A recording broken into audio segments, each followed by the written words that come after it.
नमस्कार दोस्तों, it's story time with Sonali में आपका स्वागत है। तो आइए सुनते हैं आज की कहानी। एक दादाजी अपने पोते को हमेशा रोज भगवद गीता सुनाया करते थे। तो पोता पूछता है, दादाजी आप मुझे रोज भगवद गीता क्यों सुनाते हो? मुझे याद तो रहती नहीं, फिर क्या फ़ायदा? तो दादाजी कहते हैं, एक काम करो, वो जो कोने में टोकरी पड़ी है ना गंदी सी, जाओ और उसमें पानी भर के लेके आओ। तो पोता जाता है और वो पानी भर के लेके आता है। तो उसे दिखता है, अरे इसमें तो पानी भरा ही नहीं गया, क्योंकि ऑब्वियसली वो एक टोकरी थी, उसमें से सारा पानी बह गया। तो दादाजी कहते हैं, एक काम करो, फिर से एक बार वो चीज़ करके आओ, इस बार भरेगा।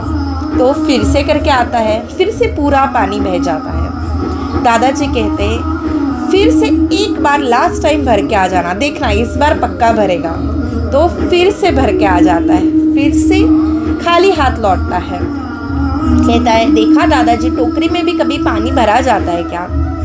तो दादाजी हंस के कहते हैं, बेटा मैं रोज तुम्हें भगवद गीता सुनाता हूँ, तुमने 3 बार इस टोकरी में पानी भरा, वो पानी तो भरा नहीं गया, लेकिन वो टोकरी जो गंदी सी पड़ी हुई थी वो तो साफ हो गई।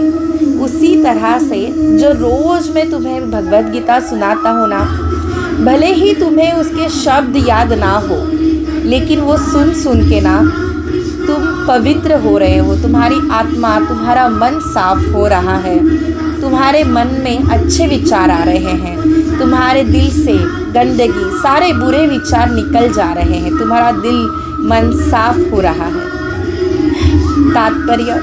तात्पर्य ये है दोस्तों, कभी कभी ना हम हमेशा रोज़ कोई चीज़ सुनते रहते हैं, कोई मंत्र, कोई भगवान की चीज़, और फिर ये तो भगवद गीता है, मतलब इस पर एक पूरा हिंदू धर्म खड़ा है।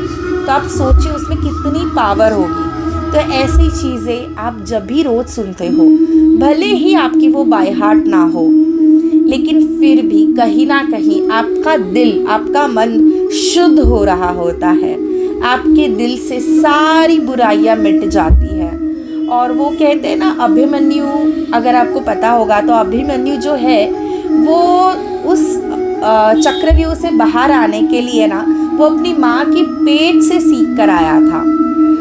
कहने के लिए बहुत अजीब है, किसी दिन सुनाऊंगी उस अभिमन्यु की कहानी, लेकिन ये सच है। हम जो कहते हैं गर्भ संस्कार, अब एक प्रेग्नेंट वूमन जब अलग अलग किताबें पढ़ती है, कितनी सारी चीज़ें अच्छी सुनती है, वो इसलिए नहीं सुनती, ऑब्वियसली जो बच्चा बाहर आएगा उसे वो सारी चीज़ें याद नहीं होती, लेकिन फिर भी कहीं ना कहीं हमारे ज़रिए वो बच्चा सुनता होता है, और उसकी जो नीतिमत्ता होती है, उसकी जो क्या कह सकते हैं, चित्त होता है, वो बहुत शुद्ध होता है, और वो हमेशा अच्छा विचार करता है। इसीलिए हमेशा कहा जाता है कि उस समय हमेशा अच्छी चीज़ें कहनी चाहिए, सुननी चाहिए, पढ़नी चाहिए, और बुरी चीज़ों से दूर रहना चाहिए। Thank you.